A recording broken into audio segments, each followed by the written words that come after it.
Hi, my name is Zena. I am a complete sugar addict, but for the next 30 days, I will be eliminating it from my diet.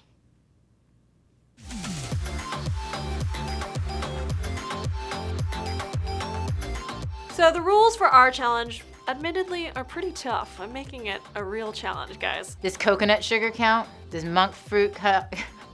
Xylitol? No. We are doing no sugar. We are doing no added sweeteners. That means maple syrup, honey, coconut sugar, any of those other natural sugars, gone. We are doing no sugar substitutes. So that means no xylitol, no stevia, no monk fruit. We are doing no dried fruit. Maybe you saw in our Whole30 video that I notoriously binged on an entire bag of dried mango that had the equivalent of 76 grams of sugar. That's why we're doing that. And finally, we are doing no wine. You threw the wine in last minute. Since you just added on wine, I should probably lose 10 pounds in the next 30 days. Just kidding, 7. 10's a bit aggressive, guys. I'm still gonna drink tequila. You said that's okay. So really, no added sugars or fake sugars of any kind for 30 days. The reason that we are doing such a strict sugar elimination is, again, I think really just to create a clean palate for 30 days and to avoid substituting sugar with sugar substitutes and just like still being in this cycle of wanting sweet things. So I think truly eliminating all of those options really puts your mouth and palate and health in a clean, nice place. So I decided to let Zena convince me to do this challenge because I do love to have a piece of sweet after every lunch meal, and I do like to eat vegan ice cream a couple times a month. I don't think I have a sweet tooth, but I thought it'd be nice to eliminate sugar, like completely eliminate sugar for 30 days. So this actually isn't my first time doing a sugar elimination. You might have seen our Whole30 video in which I eliminated sugar. You might have also seen our keto experiment video in which I eliminated sugar. But I've never done just a sugar elimination. Both of those are very specialty diets that included eliminating a whole bunch of other things. Keto, you can't eat carbs. Whole30, you can't eat bread or legumes or all sorts of things. So I'm very interested to see what results I'll get just by eliminating sugar by itself. I don't have to think about this. I eat sugar every day. I eat sugar every single day. I like chocolates, I like ice cream. I just like having something sweet at least once a day, if not multiple times throughout my day. I eat some form of sugar every day. Whether that be in like something that, one of my $12 keto smoothies that come from Creation, or in some type of powder that I might have, or in a yogurt. Yeah, for sure. In cutting out sugar, I'm hoping to see better skin. You know, I do feel like I get some congested skin. I also get some eczema flare-ups on my fingers when I indulge in too much sugar. You can see I have a little bit right there. So I'd like to see my skin in a good place. And then also just mood and energy. I think I get these vile, cranky moods that I'm sure are related to my insane sugar intake, so I'm gonna be keeping an eye on that. And then just overall feeling good in my body. You know, I mean, I'd like to slim out a little. I think eliminating sugar hopefully would do that for me in 30 days. I think the most challenging part, and I think I say this at every 30-day challenge, is gonna be wine. And it's not like I drink a lot, it's just that wine is always there. There's a big difference in that, I hope everyone understands. I don't drink a lot, it's just that wine is always there.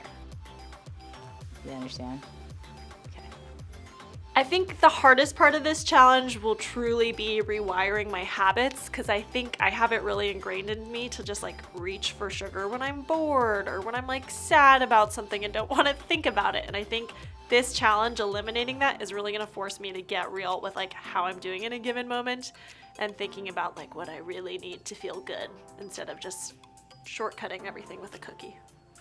So 30 days, no sugar substitutes, no wine. Will she make it? Let's find out. We are 1 week in. I've been sticking to the challenge pretty closely, as best as I can at least. I traveled this weekend, I was in Joshua Tree for the weekend, and I did find, because I was eating at restaurants, that was really challenging, just because I think, you know, they put sugar in so many things that you don't think about, like bread.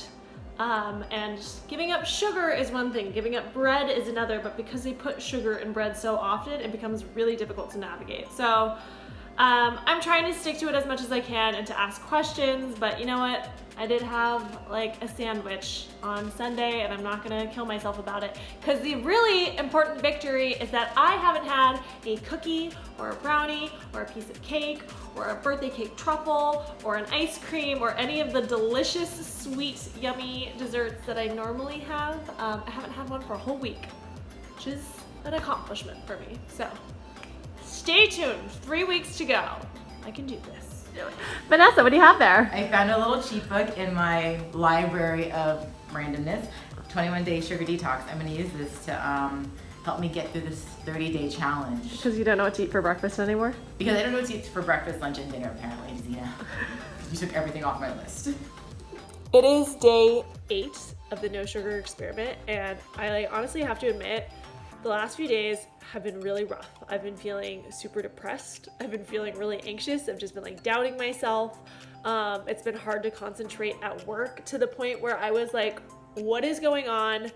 What horrible thing is happening in my life right now that I'm not addressing? Is there like some change I need to make? And today I finally looked it up, and sure enough, symptoms of sugar withdrawal include depression, anxiety, and not being able to focus. So I'm just like kind of blown away right now, because I really have been just feeling so awful emotionally the last few days, and I didn't even think that it could be related to the lack of sugar intake, but I'm really blown away. Like I'm freaking out a little bit right now. Well, we get different cupcakes.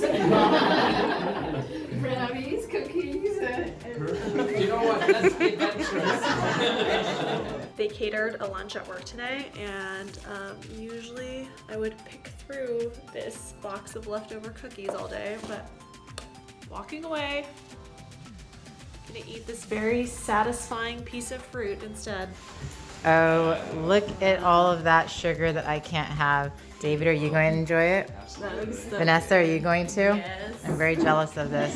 It is week 2 of the no sugar challenge, and I just went on Postmates, and Milk Bar had free delivery, which is something I always order when I see it, but I'm not doing it. I'm not doing it. The 30-day sugar-free challenge is officially over. How did it go? I think I did pretty well, honestly. We said that we were going to avoid wine, sugar substitutes, artificial sweeteners, dried fruit. That was a lot of things to avoid. I would give myself like a compliancy percentage of like 90%. Maybe 85 unknowingly, because eating out at restaurants is really hard when you're trying to avoid sugar, just because you don't know. Like, for example, it's very hard to eat bread out anywhere because there's usually at least a little bit of sugar in bread. On a scale of 1 to 10, 10 being like I never cheated, I would say I'm at a 6. I think that's pretty good. I slipped up a few times. Like, I did have wine maybe twice this month. I also had some bacon wrapped dates one night, but it was at a Queer Eye book release party for Anthony, which I couldn't really not eat the food there, guys. But I didn't have any desserts this month. That is crazy. I just want to repeat, I did not have any desserts this month, which is amazing because I am the person who usually buys a brownie on my way to work to have as my 2 o'clock snack, or has like several helpings of the birthday cake in the office, or we'll eat several bags of gummy bears or chocolate. I usually keep chocolate in my desk. I usually buy like a sweet breakfast treat. I cannot tell you how much sugar I was eating before this, so the fact that I purposefully was avoiding anything with added sweeteners is amazing. Times I ate sugar. Kombucha, 5 grams. I don't know if we're counting that. Goat milk had 5 grams. Bread had 1 gram. Ketchup with French fries. Ketchup has so much sugar. Wine, cookie, and wine. Then there was dates in my keto smoothie. Couldn't get those out of there. Had 1 mini cupcake leaving a 40th birthday. And I had it in the Uber ride. It was almost like I could have made it the whole party without it, and then I grabbed it and I got in the Uber with it. So that was bad. I omitted acai from my smoothie, so that was me being aware of like, no, I don't want that extra sugar. And then I went to Palm Springs. Then it's all downhill. And then I came back. So the point is, I was aware of the times that I needed to take sugar out, and I did. And instead of drinking wine, minus those 3 times that I noted, I drank tequila because she said it was okay. And gin. And mezcal. The most difficult part of the last 30 days was around week 2.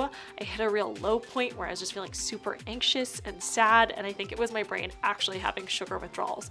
So that's also a really scary and informing realization as to like what sugar is doing in my brain normally. Like all the sugar that I'm used to consuming, when I took it away, I felt really crappy, and I was like, oh wow, that's a little scary that I'm just like so reliant on this substance that's not good for you that I'm having actual withdrawal symptoms. So that was very enlightening. One of the most challenging parts about the 30-day sugar-free challenge was actually looking at all my food that I currently buy and how much sugar it was in my what I thought was like healthy food, like my full-fat Greek yogurt, my nut milks, my granola, my cereals. And so that was really hard because A, it was open in my kitchen, so I was gonna eat it, and B, I already buy those things, so I like them. The easiest part was just not ordering dessert at dinner and not having wine at dinner. So packaged food is very challenging to take out of your routine. So did I notice any physical changes in the last 30 days? Not really. As far as physical changes go, I lost like maybe 2 pounds over the course of the last month, so not terribly exciting, but also like small wins should not be discounted. Yeah. I would only recommend this to someone if they're like willing to only eat grains, beans, and like, I don't even know what the other, and not drink for 30 days. So no. Would I recommend this to other people? Yes. Especially to fellow sugar addicts. Fellow sugar addicts, I see you, I am you. I am actually really glad that I did the 30-day challenge because it was really nice to know how much sugar I eat when I really think I eat healthy, and that there's so much added sugar and stuff, even like then you're thinking you're buying like clean, not super processed food, like it's still in there. Overall, it was a really great month. I came out of this knowing I don't need sugar, that it's okay to say no to sugar at social events, and feeling like this is actually a change I can implement long term. Like out of all the diet challenges I've tried, I feel like this is something that I'm like, oh, I could actually see myself sticking with this. So I think there is definitely a social and psychological challenge with sugar just because it's so ingrained in our culture as, a point of celebration or also consolation. If you're like really sad and you want to eat a pint of ice cream, or it's your birthday and like celebrating with a birthday cake. Like it's just ingrained in our culture that sugar is kind of this like tool we can have to celebrate our highs and lows. I think the benefit of removing sugar from your diet for a set period of time like this is that in those moments you really like have the opportunity to focus instead just on the gratification of the moment at hand, or even just like if you're feeling sad, that it's okay to feel sad without eating something really sugary to comfort yourself. You can kind of just like sit in the sadness for a minute, acknowledge it, and then move on. You don't need that ice cream, it's fine. Or at least I don't, and we'll try and tell myself that long after this video is finished. So that's it guys, the end of our 30-day sugar-free challenge. If you like this video, give it a thumbs up. Comment below, tell us how much sugar you're eating every day, if this is something you would try. And don't forget to subscribe to our channel to see more challenges coming at you. Bye.